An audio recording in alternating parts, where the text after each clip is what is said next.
School کی سطح پر تعلیم اگر دیکھی جائے تو کیونکہ ہر گلی کوچے میں اسکولز مل جاتے ہیں اور کوئی اس کے پیرامیٹرز کا چیک اپ نہیں ہے کہ کوئی کوالٹی کنٹرول ہو سکے، تو پڑھانے والوں کو ویسے ہی کچھ معلوم ہوگا نہیں ہوگا، کویسچن مارک ہے کیا پڑھائیں گے کیا نہیں.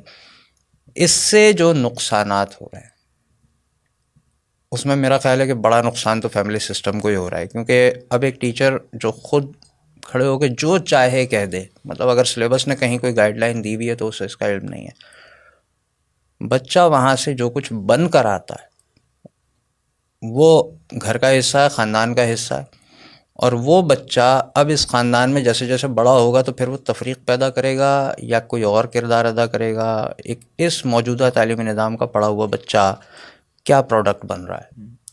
وہ تو کمانے، خریدنے اور صرف کرنے کی ایک دوڑ میں لگا ہوا ہے. مطلب ارننگ، بائنگ اور کنزیومنگ کا ایک ویشیس سائیکل ہے جس کے اندر وہ پھنسا ہوا ہے، وہ یہی کام کر رہا ہے. بچے پیدا ایک بایولوجیکل ایکسیڈنٹ کے نتیجے میں اولاد پیدا ہو رہی ہے اور پھر وہ ایک خودرو پودے کی طرح بڑی ہو جاتی ہے اور بس ہم اپنے کام میں لگے رہتے ہیں. تو یہ اس وقت کا معاملہ ہے. اس میں ضرورت اس بات کی ہے کہ خاندان جو ہے، گھر جو ہے، اس میں مطلب ہمیں یہ دیکھنا ہے کہ خاندان کی ضرورت ہمیں کیوں ہے. جدید آدمی کو یہ بات سمجھ میں نہیں آئی ہے کہ خاندان کی ضرورت اسے کیوں ہے. بالکل. خاندان کی ضرورت ہمیں اس لیے ہے تاکہ ہم اپنی نفسیاتی صحت کا تحفظ کر سکیں. ہماری جس طرح روٹی ہماری ضرورت ہے، اسی طرح محبت بھی ہماری ضرورت ہے. گلے لگنا اور گلے لگانا ہماری ضرورت ہے، جیسے پانی پینا ہماری ضرورت ہے.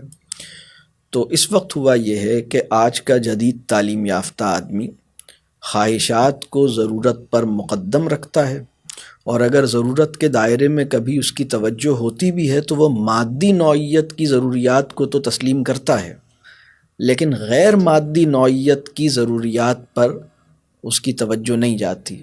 محبت ہے، تعلق ہے، دعا ہے. میں نے بہت دن ہو گئے میری بیوی نے مجھے دعا نہیں دی، بہت دن ہو گئے میرے بچوں نے مجھے یا میں نے ان کو دعا نہیں دی. اس کی پریشانی اسے نہیں ہوتی.